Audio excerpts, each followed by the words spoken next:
Ya, gimana Mas? Ada yang bisa saya bantu?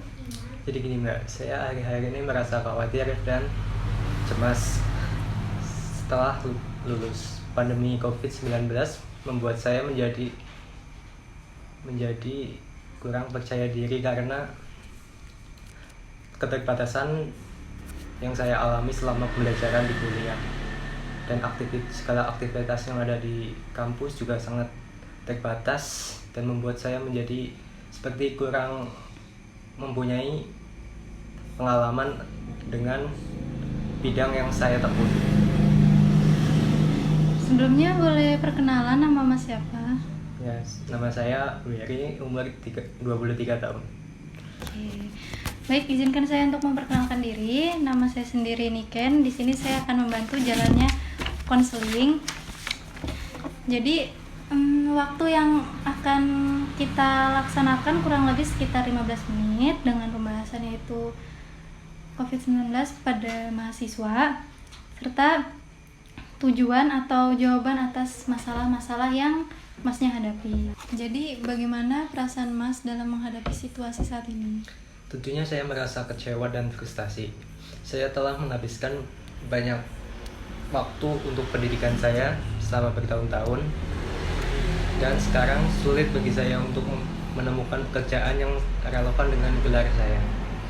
Jadi saya khawatir akan masa depan saya. Baik, saya memahami perasaan Mas sepenuhnya. Memang dengan adanya COVID-19 ini tidak memungkinkan kita untuk khawatir dengan masa depan. Namun, dengan adanya COVID-19 ini, tindakan apa yang sudah Mas lakukan agar mengurangi kecemasan di masa depan? Tentunya beberapa usaha sudah saya mulai dari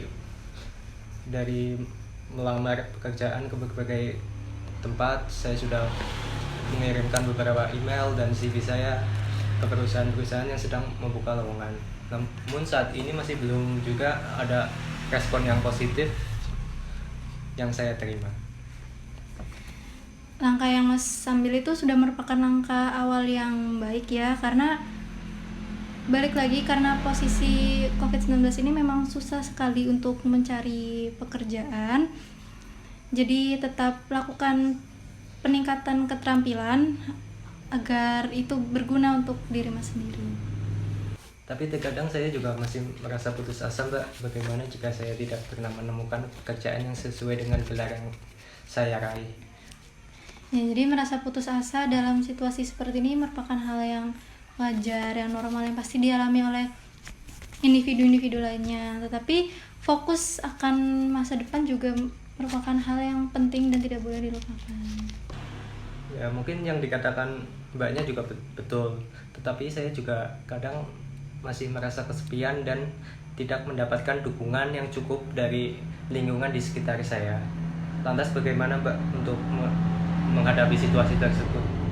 Ya, saya paham adanya rasa kesepian dan kurangnya dukungan dari lingkungan sekitar. Tapi yang perlu kita lakukan juga melakukan adaptasi ya, karena kita sama-sama tahu COVID-19 ini pertama kali terjadi dan kita juga tidak bisa merubah itu. Jadi cara yang kita bisa lakukan adalah adaptasi dengan cara memperbanyak teman-teman sebaya dengan teman online, atau kita bisa mengikuti kegiatan-kegiatan online seperti seminar online atau kegiatan yang menghasilkan energi positif ke kita. Nah, di satu sisi saya terkadang masih merasa bahwa diri saya itu introvert. Lalu gimana Mbak itu bisa melakukan hal-hal tersebut bagi seorang introvert seperti saya?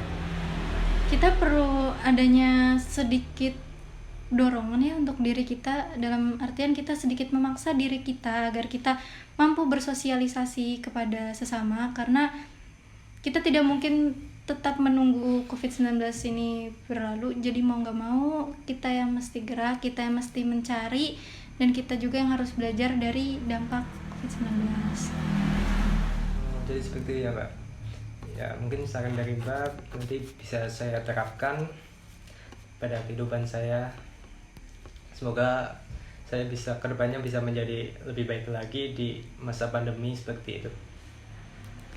Saya juga berterima kasih kepada masnya sudah mempercayai saya sebagai seorang konselor dan bisa menerima saran-saran dari saya. Saya juga meminta maaf apabila dalam konseling tadi ada salah kata, perbuatan maupun tindakan yang sekiranya menyinggung perasaannya mas. Terima kasih.